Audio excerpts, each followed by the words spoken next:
नमस्कार दोस्तों, ज्ञान गंगा ऑनलाइन क्लासेस में आपका स्वागत है। और आज हम आपके लिए लेकर आए हैं उत्तराखंड वन दरोगा सीरीज का एक नया सब्जेक्ट रसायन विज्ञान।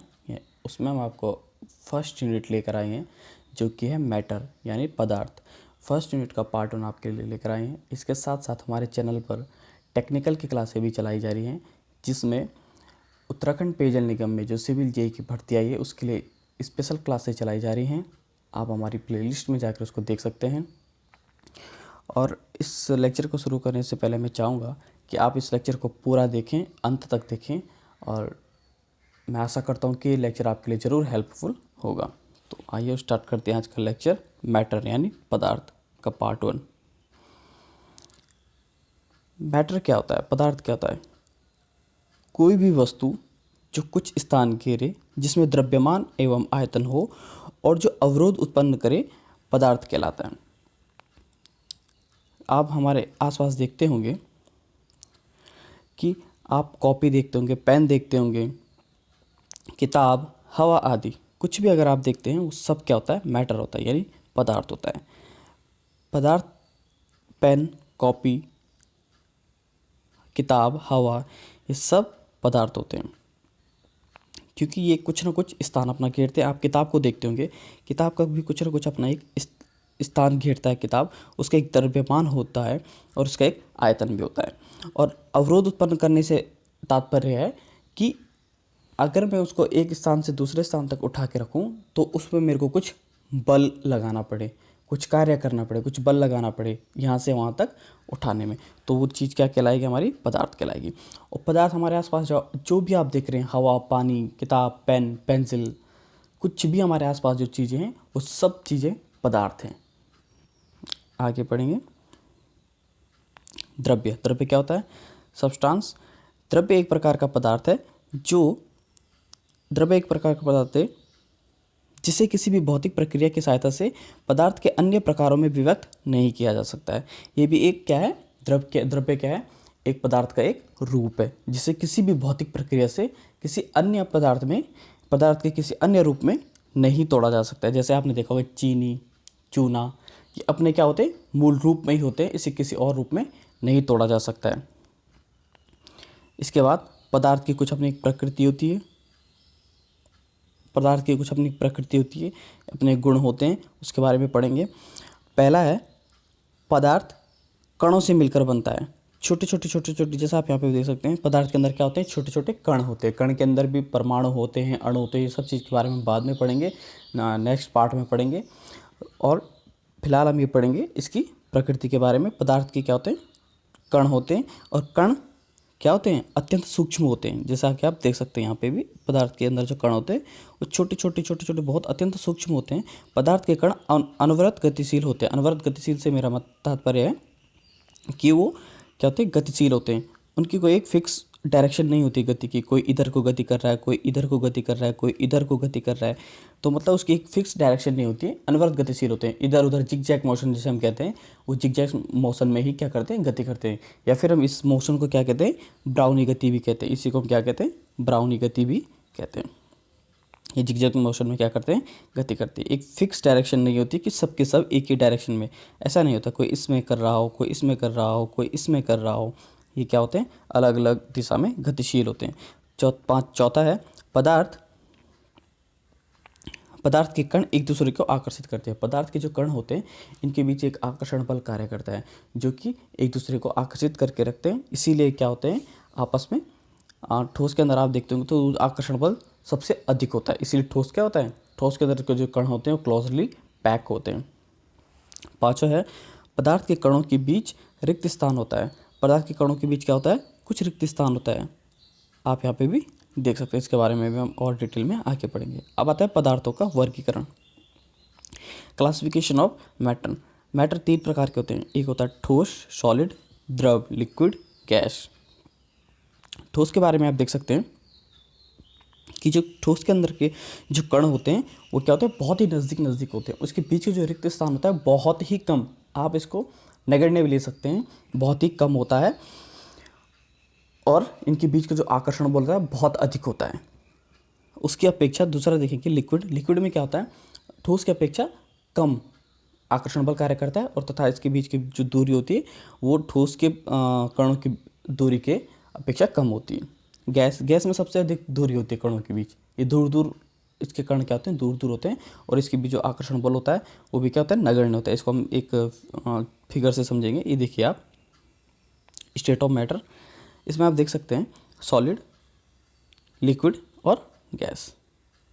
इसको आप इस प्रकार से भी समझ सकते हैं, सॉलिड, लिक्विड और गैस। आप देख सकते हैं कि सॉलिड के अंदर के जो कण हैं वो क्या हैं, बहुत ही क्लोजली पैक्ड हैं, बहुत ही नज़दीक नज़दीक हैं और इसका आकर्षण बल जो इसके बीच का कार्य करेगा वो बहुत अधिक होगा।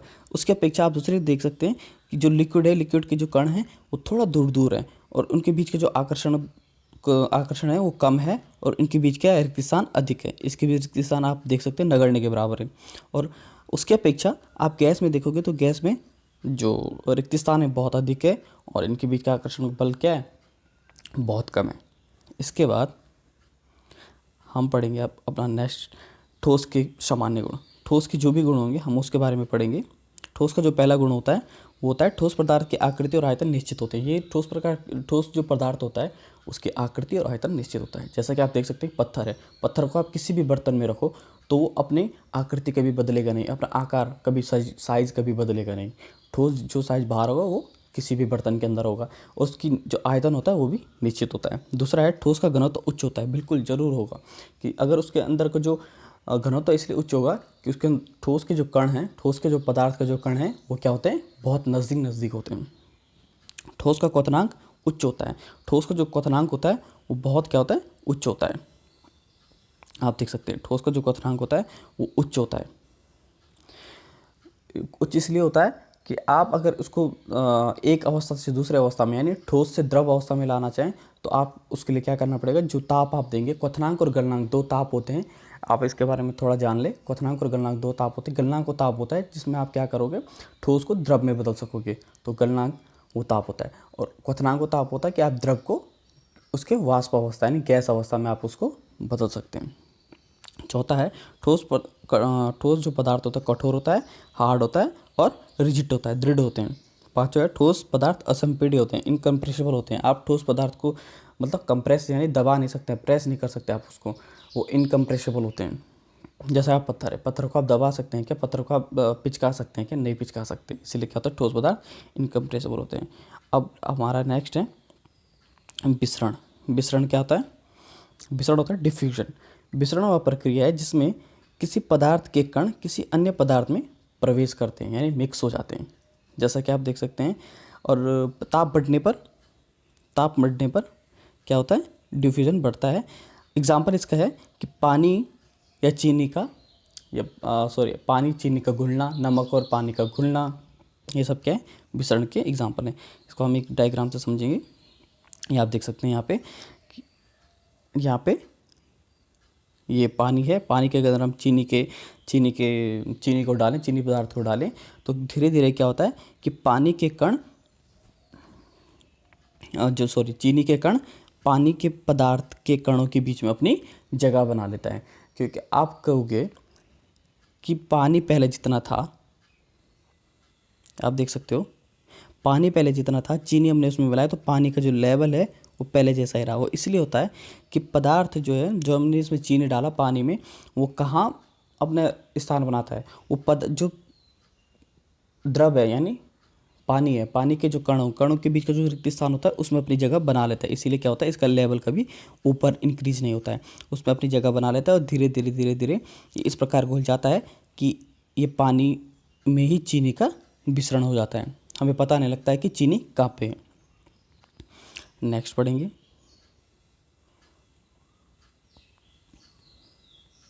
विसरण के बाद आता है द्रव के सामान्य गुण। ठोस का हमने पढ़ लिया, अब है द्रव के सामान्य गुण। द्रव की आकृति निश्चित होते हैं, आप देख सकते हैं। द्रव की आकृति निश्चित नहीं होती है, आयतन निश्चित होता है। आप देखते होंगे अपने आसपास कि जो हमारा पानी है, पानी को अगर हम किसी भी बर्तन में रखें तो उस बर्तन का आकार पानी का आकार बन जाता है, पानी जो है उस बर्तन के आकार में ढल जाता है। पर इसका आयतन क्या होता है, निश्चित होता है। अगर 1 लीटर पानी आपने लिया है, अगर आप उसको बोतल में ले रहे हो, गिलास में ले रहे हो, किसी और बर्तन में ले रहे हो, तो वो 1 लीटर ही रहेगा, वो 2 लीटर या आधा लीटर नहीं हो जाएगा, घटेगा या बढ़ेगा नहीं। उसका क्या होती है, उसकी जो आकृति होती है निश्चित होती है। द्रव का घनत्व उसके ठोस रूप के घनत्व से कम होता है। बिल्कुल सही। अगर आप देखोगे द्रव का जो घनत्व होगा, यानी आप एक बर्फ़ लोगे, बर्फ़ का जो घनत्व होगा वो उसके द्रव के घनत्व से क्या होगा, अधिक होगा। अगर बर्फ़ को हम पिघला दें, उसको पानी बना दें, तो पानी का घनत्व ठोस के घनत्व से क्या होगा, बर्फ़ के घनत्व से कम होगा। द्रव असंपीड्य होते हैं, इनकम्प्रेसिबल होते हैं। बिल्कुल, इसको भी आप क्या कर सकते हो, कंप्रेस नहीं कर सकते। क्या आपने बर्तन में पानी लिया, आपने इस पर जोर लगाया और आपने इसको पिचका दिया या कंप्रेस कर दिया। आसान भाषा में इसको पिचकाना भी कहते हैं। द्रव जो है द्रव जो है द्रवों में डिफ्यूजन की प्रकृति पाई जाती है। बिल्कुल सही। डिफ्यूजन यानी इसमें भी क्या होता है, विसरण होता है। आप एक द्रव को दूसरे द्रव में आप घोल सकते हैं। जैसा कि आप देखते होंगे अपने आसपास, दूध को हम क्या कर सकते हैं, पानी में आसानी से घुल जाता है। हमें पता भी नहीं लगता कि इसमें पानी क्या है और दूध, हम अपने आसानी से उसको देख नहीं सकते कि पानी और दूध को अलग अलग आसानी से नहीं कर सकते। बिल्कुल आसानी से उसमें घुल जाता है। दूसरा जो टॉपिक है हमारा वो है ऊर्ध्वापतन, सब्लिमेशन। बहुत इंपॉर्टेंट टॉपिक है। ऊर्ध्वापतन क्या होता है, जब किसी ठोस को गर्म करने पर वह द्रव में परिवर्तित हुए बिना सीधा वाष्प में परिवर्तित हो जाता है, तथा वाष्प को ठंडा करने पर वह सीधा ठोस में परिवर्तित हो जाता है। तो इस प्रकार की प्रक्रिया को क्या कहते हैं, हम सब्लिमेशन। आई होप आपको समझ में नहीं आओगे, मुझे पता नहीं है, अक्सर हम आपको समझाते हैं। जैसा कि आप देख सकते हैं, कपूर और सोडियम क्लोराइड। इसको जो सोडियम क्लोराइड होता है हमारे पास, NaCl जो होता है हमारे पास, अगर हम इसको ये ठोस रूप में हमारे पास होता है, अगर हम इसको पिघलाएं तो ये वाष्प में परिवर्तित हो जाता है, तथा अगर हम इसको ठंडा करें तो फिर से ये क्या होता है, NaCl के रूप में हमें मिल जाता है। कपूर के साथ भी ऐसा है। कपूर को आप डायरेक्टली किसमें, जो हमारा कपूर होता है, कपूर को भी हम डायरेक्ट वाष्प में परिवर्तित कर सकते हैं, तथा ठंडा करने पर उसको क्या बना सकते हैं, दोबारा ठोस बना सकते हैं। इसको हम एक एग्जांपल से समझेंगे, एक फिगर से समझेंगे। आप यहाँ पे देख सकते हैं, इसमें हमने क्या ले रखा है, अमोनियम क्लोराइड। इसमें हमने अमोनियम क्लोराइड लिया और उसके नीचे एक बर्नर से एक हीट जनरेट करिए सॉरी, उसके नीचे एक बर्नर से एक हीट जनरेट करिए। आप इसमें देख सकते हैं, बर्नर से एक हीट जनरेट करिए, तो उससे क्या हुआ कि अमोनियम क्लोराइड जो है डायरेक्टली वाष्प में परिवर्तित हो गया। आप यहाँ पे देख सकते हैं, कॉटन प्लग लगा हुआ रहता है उसके ऊपर, प्लस के ऊपर, और इससे अमोनियम क्लोराइड डायरेक्ट वाष्प में परिवर्तित हो जाता है। तथा इसको अगर हम ठंडा करते हैं दोबारा से, तो अमोनियम क्लोराइड जो है यहाँ पे आप देख सकते हैं, यहाँ पे छोटे छोटे कणों के, ठोस के कणों के रूप में एकत्रित हो जाता है। इस प्रकार आप देख सकते हैं, अमोनियम क्लोराइड भी इसका अच्छा एक एग्जाम्पल है, उदाहरण है। इसके बाद हम नेक्स्ट पढ़ेंगे। ऊर्ध्वापतन हमारा हो चुका है, यानी सब्लिमेशन भी हमारा कंप्लीट। अब आता है वाष्पन, इवोपरेशन। इवोपरेशन क्या होता है, आप देख सकते हैं, किसी द्रव का कमरे के ताप तथा द्रव के क्वथनांक के नीचे के ताप पर वाष्पित होना ही वाष्पन कहलाता है। कि अगर हमने कोई द्रव लिया, द्रव जो है उसके क्वथनांक से नीचे के ताप पर वाष्पन हो जाना क्या कहलाता है, उसका अपने वाष्प रूप में परिवर्तित या गैस रूप में परिवर्तित हो जाना, उसका वाष्पन कहलाता है। इसका एक एग्जाम्पल समझते हैं। आप जैसे कि यहाँ पे देख सकते हैं कि आप इसका एक बेस्ट एग्जाम्पल है, समुद्र में क्या होता है, वाष्पन की प्रक्रिया बहुत अधिक होती है।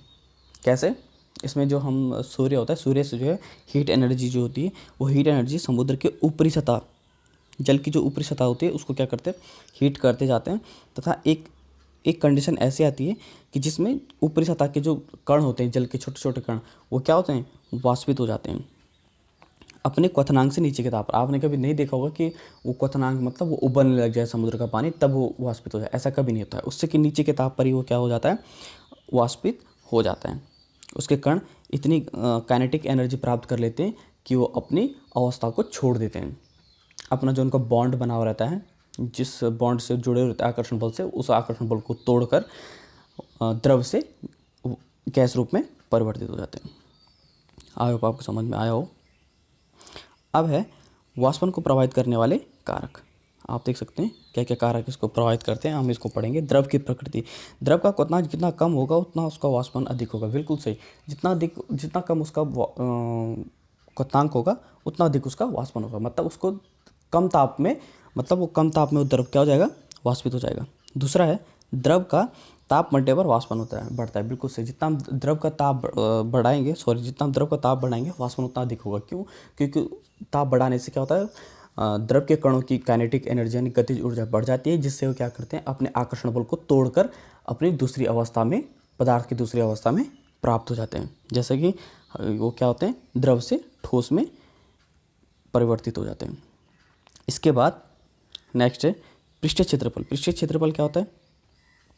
पृष्ठीय क्षेत्रफल बढ़ने से क्या होता है, इसको बढ़ने से क्या होता है, वाष्पन की प्रक्रिया तेजी से होती है। जैसा कि आप इसका बेस्ट एग्जांपल देख सकते हैं, अगर हम कपड़े धोते हैं घर में, कपड़े को हम छत पे सुखाने के लिए लेके जाते हैं, अगर हम उसमें कहीं पे डालते हैं, तार के ऊपर डालते हैं अगर सुखाने के लिए, तो हम उसे कभी इकट्ठा करके नहीं रखते, हम उसको फैला देते हैं कपड़े को। क्यों फैलाते हैं? क्योंकि अगर जितना उसका पृष्ठीय क्षेत्रफल बढ़ेगा उतना उसकी वाष्पन की प्रक्रिया अधिक होगी। आई होप आपको समझ में आया। वायु का वेग, यानी जो हवा का वेग होता है, वेलोसिटी होती है, वो भी बहुत इंपॉर्टेंट होती है। हवादार स्थान में वाष्पन तेजी से होता है। क्यों होता है? आप ऊपर लेके गए, आपने वहाँ पे रखा, तो हवादार स्थान में क्या होता है, ह्यूमिडिटी अगर वहाँ पे कम है तो वहाँ पे वाष्पन भी ज़्यादा होगा। जैसे कि आप 5वें में पढ़ सकते हैं कि वायु में आर्द्रता कम होने पर वाष्पन तेजी से होता है। आपने देखा होगा कि जो वाष्पन हमारा होता है, जो कपड़े सूखते हैं, वो गर्मियों के दिन की अपेक्षा उन दिनों ज़्यादा सूखते हैं जब हवा हो, वातावरण में हवा हो, तो उन दिनों ज़्यादा सूखते हैं। और ह्यूमिडिटी कम होने से मतलब है कि नमी कम हो वातावरण में, उससे क्या होता है कि वाष्पन तेज़ी से होता है। क्योंकि अगर नमी पहले से वातावरण में अगर नमी हो तो जो वाष्पन होता है, वाष्पन से जो कण निकलते द्रव के, वो जगह नहीं बना पाते हैं वातावरण में। इसलिए क्या होता है, अगर नमी अधिक हो, आर्द्रता अधिक हो, तो वाष्पन नहीं हो पाता है। आर्द्रता कम होने पर ही वाष्पन तेज़ी से होता है। आई होप आपको समझ में आए। एक इम्पॉर्टेंट टॉपिक, वाष्पन की क्रिया से ठंडक उत्पन्न होना। ठंडक कैसे उत्पन्न होती है, इसको हम पढ़ेंगे। जब हम अपने शरीर पर इत्र लगाते हैं तो वहाँ पर ठंडक महसूस करते हैं, क्योंकि इत्र को लगाते ही इत्र के कण हमारे शरीर से हमारे शरीर से ऊष्मा लेकर वाष्पित हो जाते हैं, जिस कारण हमारे उस भाग का ताप अन्य भाग की तुलना में कम हो जाता है। उस कारण वहाँ पर ठंडक महसूस होती है। इसको मैं आपको समझाता हूँ। जैसे हमने अपने हाथ पे कहीं पे भी इत्र छिड़का, उससे क्या होता है कि उस भाग का, उस हाथ या हथेली के भाग का क्या होता है, वाष्प जो ऊष्मा होती है उसमें, लेटेंट हीट यानी गुप्त ऊष्मा जो उसमें होती है, वो इत्र क्या कर लेते हैं, इत्र के कण, द्रव के कण उस ऊष्मा को क्या कर लेते हैं, अवशोषित कर लेते हैं। उसको अवशोषित करके क्या हो जाते हैं, द्रव के कण वहाँ से वाष्पित हो जाते हैं, तथा अब वो तो वहाँ से वाष्पित हो गए, वहाँ पे क्या हो जाता है, उस विशेष स्थान पर जो ऊष्मा होती है वो कम हो जाती है, जो हीट हो जाती है वो कम हो जाती है। और जो वहाँ पे ऊष्मा होती है वो अन्य भाग की तुलना में वहाँ पे क्या होता है, ऊष्मा कम हो जाती है, जिसके कारण हमें वहाँ पे क्या होती है, अचानक से एक ठंडक महसूस होती है। जैसे वहाँ से द्रव के कण या इत्र के कण वाष्पित हो जाते हैं तो हमें वहाँ पे क्या होता है, ठंडक महसूस होती है, क्योंकि वहाँ का जो तापमान हो जाता है वो अन्य उसके आसपास के स्थान की तुलना में क्या हो जाता है, कम हो जाता है। आई होप आपको ये समझ में आया हो। नेक्स्ट अब पढ़ेंगे गैसों के सामान्य गुण। द्रव ठोस के सामान्य गुण हम पढ़ चुके हैं, द्रव के पढ़ चुके हैं, अब हम गैस के सामान्य गुणों के बारे में पढ़ेंगे। गैस के सामान्य गुण क्या होते हैं? गैस के सामान्य गुण, गैसों की कोई निश्चित आकृति और आयतन नहीं होता है। आप देखोगे कि गैसों की कोई निश्चित आकृति और गैस को जिस बर्तन में रखेंगे उस बर्तन का आकार ले लेते हैं, तथा आयतन भी इनका निश्चित नहीं होता है। ठोस और द्रव की तुलना में गैस का घनत्व कम होता है। आप देख सकते हैं क्योंकि क्या होता है कि ठोस में कण नज़दीक होते हैं और गैस में क्या होते हैं, बहुत दूर दूर होते हैं, इनके बीच के रिक्त स्थान बहुत अधिक होता है। गैसों का गलनांक और क्वथनांक कमरे के ताप से कम होता है। बिल्कुल सही, क्योंकि गैस जो है इनके बीच आकर्षण बल कम होगा, तो इनके बीच इनका जो बॉन्ड होता है, आकर्षण बल को तोड़ने के लिए जो ऊष्मा होगी वो भी क्या होगी, कम लगेगी। गैसों की संपीड्यता बहुत अधिक होती है। बिल्कुल, अगर आप किसी गुब्बारे में देखोगे, गुब्बारे में अगर आप हवा भरते हैं तो उसको आप आसानी से पिचका सकते हैं, दबा सकते हैं, यानी इसको आप कंप्रेस कर सकते हैं। इसके साथ साथ गैसों को ठंडा या गर्म करने पर प्रसारित या संकुचित किया जा सकता है। बिल्कुल सही, आप गैस को ठंडा करने पर उसको क्या कर सकते हैं, प्रसारित कर सकते हैं, यानी उसका एक्सपेंशन कर सकते हैं, और तथा उसको गर्म करने पर उसको संकुचित कर सकते हैं, मतलब फिर वही बात, उसको कंप्रेस कर सकते हैं। गैसों में विसरण की क्षमता बहुत अधिक होती है। बिल्कुल सही, गैसों में जो विसरण की क्षमता होती है बहुत अधिक होती है। आप देख सकते हैं एक गैस का दूसरे गैस के साथ मिश्रण हो जाता है आसानी से। अब हम पढ़ेंगे गैसों का संघनन, कंडेंसेशन ऑफ गैस। ये कैसा होता है, किस प्रकार से होता है, हम देखेंगे। पदार्थों का गैसीय रूप से द्रव रूप में परिवर्तित होना संघनन कहलाता है। क्या होता है? पदार्थों का गैसीय रूप से द्रव रूप में परिवर्तित होना संघनन कहलाता है। आप देखोगे घर में जो हमारा कोई भी बर्तन लेते हैं हम, जिसको हम गैस पे रखते हैं, इसके नीचे समा कर उसको ऊष्मा दें, हीट दें, तो एक अवस्था ऐसी आती है कि क्वथनांक से नीचे के ताप पर क्या होता है, इसका वाष्पित होना स्टार्ट हो जाता है। इसमें जो द्रव होता है वाष्पित होना स्टार्ट हो जाता है। पर इसको और हीट देने पर, इसको क्वथनांक तक पहुंचाने पर, मतलब जब तक कि उबल ना जाए द्रव, इसके ऊपर अगर हम कोई ढक्कन रखते हैं, कोई ढक्कन अगर हम रख दें, तो धीरे धीरे क्या होगा कि जो ये वाष्प के कण होंगे, ये इस वाष्प के जो कण होंगे ये इस ढक्कन पे क्या हो जाएंगे, एकत्रित होने लग जाएंगे धीरे धीरे। और एकत्रित होते होते ये क्या हो जाएंगे, एक अवस्था ऐसी आएगी कि ये इस ढक्कन पर द्रव के रूप में एकत्रित हो जाएंगे तथा वापस नीचे गिरना स्टार्ट हो जाएंगे। ये कहलाता है कंडेंसेशन। आपने देखा भी होगा घरों में। इसका एक एग्जांपल दिखा देता हूँ आपको। आप ये देख सकते हैं कंडेंसेशन में क्या होता है। आप देख सकते हैं कि यहाँ पे हमने इसको अगर हीट दी तो यहाँ से ये वाष्प रूप में परिवर्तित हुआ। अगर हम इसको ऊपर इसको ढक्कन लगा देते हैं, बंद कर देते हैं और इसको नीचे से हीट देते रहते हैं क्वथनांक के इसके जब ये उबलने लग जाए, तो एक अवस्था ऐसी आएगी कि यहाँ पे क्या हो जाएंगे, इसके कण द्रव रूप में एकत्रित होकर नीचे गिरने लग जाएंगे। द्रव रूप में एकत्रित होंगे, फिर उसके बाद एक अवस्था ऐसी आएगी कि द्रव रूप में एकत्रित होते होते उसके बाद द्रव बन के वापस बर्तन में गिरने लग जाएंगे। आपको ये भी समझ में आया होगा। इसके बाद इसके कुछ गुण है, वो उसके बारे में पढ़ेंगे। दाब की इकाई क्या होती है? दाब की इकाई होती है पास्कल। पास्कल एक वैज्ञानिक थे जिसके नाम पर इसकी इकाई को रखा जाता है, पास्कल यानी पीए भी लिखा जाता है। समुद्र तल पर वायु का दाब एक वायुमंडलीय दाब कहलाता है। बिल्कुल सही, इंपॉर्टेंट पॉइंट है। समुद्र के तल पर जो वायुमंडलीय दाब होता है उसको हम क्या कहते हैं? एक वायुमंडलीय दाब कहते हैं। जो वायु का दाब होता है समुद्र तल पर, उसी को हम एक वायुमंडलीय दाब कहते हैं। और एक वायुमंडलीय दाब की जो वैल्यू होती है वो होती है 1.01 × 10⁵ PA यानी पास्कल। बर्फ़ का जो गलनांक होता है वो होता है, मतलब बर्फ़ जो गलने लग जाती है, मतलब ठोस से द्रव में परिवर्तित हो जाएगी, उसके लिए उसको ताप जो चाहिए होगा वो चाहिए 273.15 के यानी केल्विन। इसको हम क्या कहते हैं? ये अप्रोक्स हम इसको लेते हैं 273 भी लेते हैं। और इसको हम क्या कहते हैं? 0 डिग्री सेल्सियस, यानी 0 डिग्री सेल्सियस पे क्या हो जाएगा? द्रव में परिवर्तित हो जाएगी, यानी बर्फ़। और पानी का जो क्वथनांक होता है 373 के यानी 100 डिग्री सेल्सियस। इसको के को यानी केल्विन को सेल्सियस में कैसे बदलते हैं? इसके लिए हम क्या करते हैं कि अगर केल्विन पे हमारे पास कोई ताप दिया हुआ है, तो इसको अगर हमने सेल्सियस में बदलना है तो उसके लिए हम क्या करते हैं, उसमें से 273 क्या कर देते हैं? माइनस कर देते हैं। और अगर सेल्सियस में कोई दे रखा है हमारे पास, सेल्सियस में कोई ताप दे रखा है, तो उसमें हम क्या करते हैं? 273 ऐड कर देते हैं, तो क्या बन जाता है? हमारे पास केल्विन में आ जाता है। जैसा कि आप यहाँ पे भी देख सकते हैं, इसमें क्या हो रहा है कि पानी का जो क्वथनांक है 273 के है, पर उसका जो सेल्सियस में अगर हम देखें तो उसका कितना 100 है, क्योंकि हमने इसमें से क्या करा, 373 केल्विन है, इसमें से हमने 273 को माइनस कर दिया, तो हमारे पास आ गया 100 सेल्सियस डिग्री में। आई होप आपको समझ में आया हो। जो हमारे पास एक और इम्पोर्टेंट पॉइंट, जो हमारे पास सॉलिड कार्बन डाइऑक्साइड होती है वो क्या कहलाती है? ड्राई आइस, यानी शुष्क बर्फ़ कहलाती है, हमारी ड्राई आइस कहलाती है। ये एक ऐसी ठोस की अवस्था है जिसको हम क्या करते हैं, इसका अगर हम दाब घटाएं तो ये डायरेक्ट क्या हो जाती है? वाष्प में बदल जाती है, यानी गैस के रूप में बदल जाती है। इसके दाब घटाने पर क्यों होता है? क्योंकि अगर कार्बन डाइऑक्साइड है वैसे तो गैस होती है, गैस रूप में, तो पर इसका अगर उच्च दाब में अगर इसको रखा जाए तो ये ड्राई आइस के रूप में पाई जाती है उच्च दाब पर। अगर जैसे हम इसका दाब घटाएंगे तो ये क्या हो जाती है? गैस रूप में वापस परिवर्तित हो जाती है, और इसका दाब बढ़ाने फिर से ये क्या हो जाती है? अपनी सॉलिड अवस्था में आ जाती है। तो ये किसका एक एग्जाम्पल है? ये एग्जाम्पल है जो हमने इससे पहले भी पढ़ा, सब्लिमेशन का एक एग्जाम्पल भी है कि डायरेक्ट इसको क्या कर सकते हैं, हम उसमें बदल सकते हैं। उसके बाद हम देखेंगे द्रवण की गुप्त ऊष्मा क्या होती है? 3.347 × 10⁵ जूल पर kg। और जल के वाष्पन की जो गुप्त ऊष्मा होती है, लेटेंट हीट होती है 22.59 × 10⁵ जूल पर kg। नेक्स्ट, अब है द्रव की अवस्थाओं का पारस्परिक परिवर्तन, आप यहाँ पे देख सकते हैं द्रव की अवस्थाओं का पारस्परिक परिवर्तन कैसा होता है। ठोस से द्रव में, द्रव से गैस में परिवर्तित होना।